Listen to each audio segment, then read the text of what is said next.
ಇಲ್ಲಿ ಹುಟ್ಟಿದ್ರು, ಆನಂತರದಲ್ಲಿ ಇದಕ್ಕೆ ಹೋದ್ರು, ಕನಕಪುರಕ್ಕೆ ಹೋದ್ರು, ಅಜ್ಜಿ ಮನೆಗೆ ಹೋದ್ರು, ಆಮೇಲೆ ಪ್ರಾಥಮಿಕ ಶಿಕ್ಷಣ ಮುಗಿಸ್ಕೊಂಡೆಲ್ಲ ಬೆಂಗಳೂರಿಗೆ ಬಂದರು. ಆ ನಂತರ ಬಂದರು. ಅವಾಗ್ಲಿಂದನೂ ಕೂಡ ಅವ್ರ ಜೊತೆಲಿ ಇದ್ದೀರಾ ನೀವು? ನಾನಿದ್ದೀನಿ, ಆವಾಗಲೂ ಇದ್ದೀನಿ ಸರ್. 1989 ನಿಂದಲೂ ಅವ್ರ ಮನೆಗೂ ನಮ್ಮ ಮನೆಗೂ ಸಂದ. ಯಾಕೆಂದರೆ ಇದನ್ನು ಬೇಕಾದ್ರೆ ಆಫ್ ಮಾಡಿ ನಾನು ಹೇಳ್ತೀನಿ. ಅವ್ರ ಮುತ್ತಾತ ಈಸ್ ಎ ವೆರಿ ಗುಡ್. ಇಲ್ಲಿ ಕೂತ್ಕೊಂಡು ಹೋಗಿದ್ರೆ ಅಲ್ಲಿಗೆ ಹೋಗೋದು. Is a very powerful man. ಆವತ್ತೂ ವೆರಿ ಪವರ್ಫುಲ್ ಮ್ಯಾನ್. ಆವತ್ತಿನಿಂದ ಆ ಮನೆಗೆ ಒಂದು ಇದಿದೆ. ಆ ಮುತ್ತಾತನ ಧೈರ್ಯ, ಕೆಚ್ಚು, ಎದೆ, ಸಂವಾದ ಎಲ್ಲದರಲ್ಲೂ ಅದನ್ನು ಪಡ್ಕೊಂಬಂದಿದ್ದಾರೆ ಅವರು. ಚಿ ಅಂದರೆ ಚಿ ಕೆಂಪೇಗೌಡ ಅಂತ ಹೇಳೋರು ಅವರು. ಚಿಕ್ಕೈನ್ ಕೆಂಪೇಗೌಡ ಅಂತ. Is a very powerful man. ನಮ್ಮ ಮನೆಗೆ ಭಾಳ ಅವರಿಂದ ನಾನು ಇವತ್ತೇನಾರ ಇದ್ದರೆ, ನನ್ನಿಂದ ಅವರೇನಾರ ಅಪೇಕ್ಷೆ ಮಾಡಿದರೆ ನಾವಿಬ್ಬರು ಇವತ್ತಿನಿಂದ 89 150 ಇಯರ್ಸ್ನಿಂದ ಜೊತೆಲಿದ್ದೀವಿ. ಈಗ ಕಮಿಟ್ಮೆಂಟಿಗೆ ಮತ್ತೊಂದು ಹೆಸರೇ ಡಿ ಕೆ ಶಿವಕುಮಾರ್ ಅಂತಾರೆ. ಅಂದರೆ ಒಂದು ಬದ್ಧತೆ, ಒಂದು ಹಿಡಿದಿದ್ದನ್ನ ಆಟ ಸಾಧಿಸಬೇಕು ಅಂತ. ಈ ರಾಜಕೀಯ ವಿಚಾರದಲ್ಲಿ, ಯಾಕಂದರೆ ಈಗ ಮೊದಲಿಂದ ನಾವು ರಾಜಕೀಯ ಬಂದಾಗಲಿಂದ ಅವ್ರ ಜೊತೆಲಿದ್ದೀರಿ. ಆ ವಿಚಾರದಲ್ಲಿ, ರಾಜಕೀಯ ವಿಚಾರದಲ್ಲಿ ಹೇಗಿತ್ತು, ಹೇಗೆ ಮಾಡಬೇಕು ಅಂತಿತ್ತು ಅವ್ರಿಗೆ? ಚಿಕ್ಕ ಹುಡುಗನಿಂದ ಏನೋ ಸಿ ಎಮ್ ಆಗುವಂಥ ಕನಸಿತ್ತ? ಚಿಕ್ಕ ಹುಡುಗನಿಂದ ಸಿ ಎಮ್ ಆಗಬೇಕು ಅಂತ ರಾಜಕೀಯ ಬಂದಿದ್ದಾಗಲಿಂದ ಅವ್ರ ತಂದೆಗಿತ್ತು ಸಿ ಎಮ್. ನನ್ನ ಮಗ ಒಂದಿನ ಹೇಗೆ ಅಂದರೆ, ಈ ಬಂಗಾರಪ್ಪನ ಮಿನಿಸ್ಟ್ರ್ ಆದರು. ಆಮೇಲೆ ನೆಕ್ಸ್ಟ್ ಸಿ ಎಮ್ ಕೃಷ್ಣ.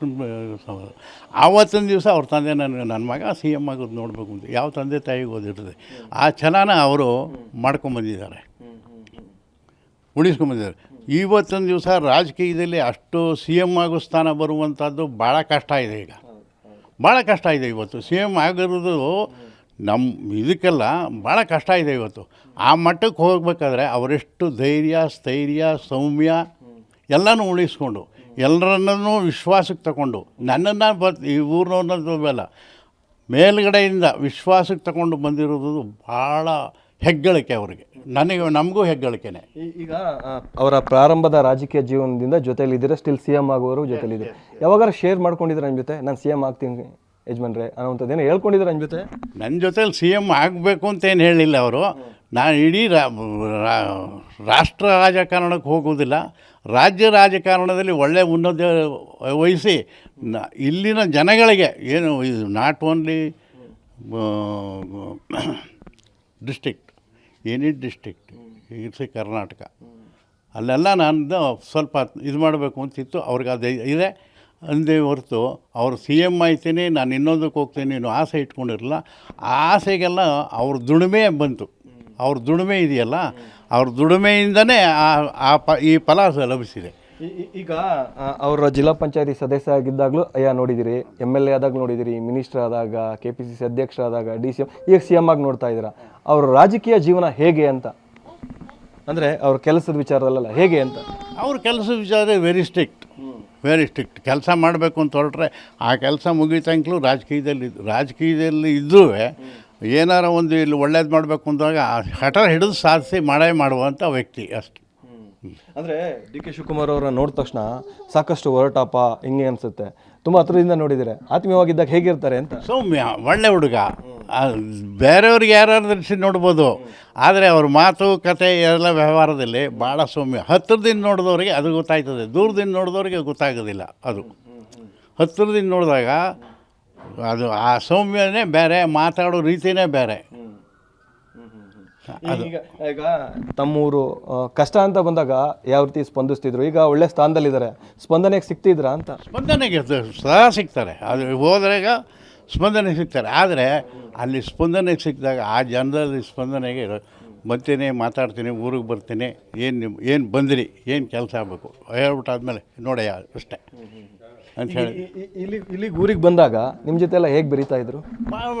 ಮಾಮೂಲಿ ಶಿವಕುಮಾರ್ ಅವರು ಮಿನಿಸ್ಟರ್ ಆಗಿದ್ದೀನಿ, ನಾ ಇದಾಗಿದ್ದೀನಿ ಅಂತ ಏನು ಊರಿಗೆ ಬಂದಾಗಿಲ್ಲ. ನನ್ನ ಜೊತೆಲಲ್ಲ, ಸಾಮಾನ್ಯ ಜೊತೆಲೂ ಸಾಮಾನ್ಯವಾಗೇ ಇರೋರು ಅವರು. ನಾನು ಮಿನಿಸ್ಟ್ರು, ನಾನು ಇವತ್ತಿದ್ರು ಅಂತ ಹೇಳಿಲ್ಲ. ಓಕೆ, ಈಗ ಫೈನಲಿ ಬುಧವಾರ ಪದಗ್ರಹಣ ಮಾಡ್ತಾ ಇದ್ದಾರೆ, ಸಿ ಎಮ್ ಆಗ್ತಾ ಇದ್ದಾರೆ.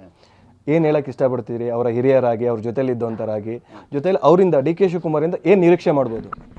ಡಿ ಕೆ ಶಿವಕುಮಾರಿಂದ ನಿರೀಕ್ಷೆ ಮಾಡೋದೇನಪ್ಪ ಅಂದರೆ, ಇಡೀ ಕರ್ನಾಟಕನ ಒಂದು ಸ್ಟ್ಯಾಂಡರ್ಡ್ ಆಗಿ ತರ್ತಾರೆ ಅನ್ನೋದು ಒಂದು ಬಯಕೆ ಇದೆ. ಆದರೆ ಟೈಮ್ ಸ್ವಲ್ಪ ಕಮ್ಮಿ ಇದ್ರೂ ಆದರೆ ನೆಕ್ಸ್ಟ್ ಟೈಮ್ ಬರುವಂಥ ಸ್ಥಿತಿ ಬಂದೇ ಬರ್ತಾರೆ. ಆ ಟೈಮ್ನಲ್ಲಿ ಫುಲ್ ಮಾಡ್ತಾರೆ. ಈಗ ಏನಪ್ಪ ಅಂದರೆ ಅವರು ಅಳವಡಿಸ್ಕೊಂಡಿರೋದು ಇಡೀ ಕರ್ನಾಟಕನ ಒಂದು ಮಾದರಿಯಾಗಿ ತೋರಿಸ್ಬೇಕು ಅನ್ನುವಂಥ ಇದೆ. ಇವತ್ತೊಂದು ದಿವಸ ಅವರಿಗೆ ಯಾರೂ ವಿರೋಧಿಗಳೇ ಇಲ್ಲ ಇವತ್ತು. ಅಂದರೆ ಇದ್ದರೂ ಏನು ಅಂತ ಇದಿರಲಿಲ್ಲ, ಅವರು ಅದನ್ನು ಸೋರಿಸ್ಕೊಂಡು ಹೋಗಿ ಈ ಮಟ್ಟಕ್ಕೆ ಬಂದಿರೋದು ಭಾಳ ಸಂತೋಷ. ಓಕೆ, ಕೊನೆಯದಾಗಿ ಯಜಮಾನ್ರೆ, ಅವ್ರ ಜೊತೆಲಿ ರಾಜಕೀಯ ಮಾಡಿದ್ರಿ, ಅವ್ರು ಚಿಕ್ಕ ಹುಡುಗ ಇದ್ದಾಗಲಿಂದ ರಾಜಕೀಯಕ್ಕೆ ಬರೋಕ್ಕಿಂತ ಮೊದಲಿಂದನೂ ಕೂಡ ನೋಡಿದಿರಿ, ಈಗ CM ಆಗಿದ್ರು. ವೈಯಕ್ತಿಕವಾಗಿ ಏನು ಹೇಳಕ್ಕೆ ಇಷ್ಟಪಡ್ತೀರಿ?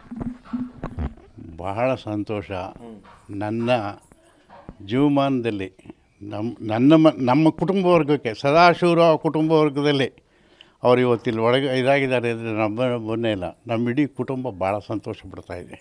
ಹೆಸರಡಲ್ಲೇ ಒಬ್ಬರು ರಾತ್ರಿ ಫೋನ್ ಮಾಡಿದರು, ಇದು ಗುಡ್, ಏನೇ ಆ ಸ್ಥಾನಕ್ಕೆ ಹೋಗ್ಬೇಕಾದ್ರೆ ಕಷ್ಟ ಮಾಡೋದ್ರಲ್ಲ ಸಂತೋಷ, ಆಲ್ ದಿ ಬೆಸ್ಟ್ ಅಂದರು. ಅವ್ರಿಗೆ ನಾನು ಅದನ್ನು ಹೇಳೋಕ್ಕೆ ಇಚ್ಛೆ ಪಡ್ತೀನಿ. ಅದು ಇವತ್ತು ಹೇಳುವುದಿಲ್ಲ, ನಾನು ಈಗ ಹೇಳುವುದಿಲ್ಲ. ನಮ್ಮ ಕುಟುಂಬ ಎಲ್ಲ, ನನ್ನ ಮಕ್ಕಳಾದಿಯಾಗಿ ಎಲ್ಲ ಸಂತೋಷವಾಗಿದ್ದೀವಿ. ಇಡೀ ಊರೇ ಸಂತೋಷ ಇದೆ.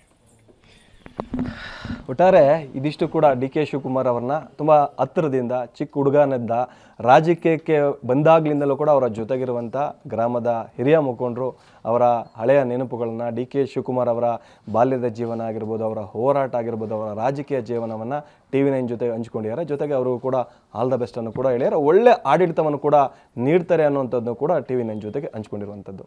ಕ್ಯಾಮರಾ ಪರ್ಸನ್ ಸಂದೀಪ್ ಜೊತೆ ಪ್ರಶಾಂತ್, TV9 ರಾಮನಗರ.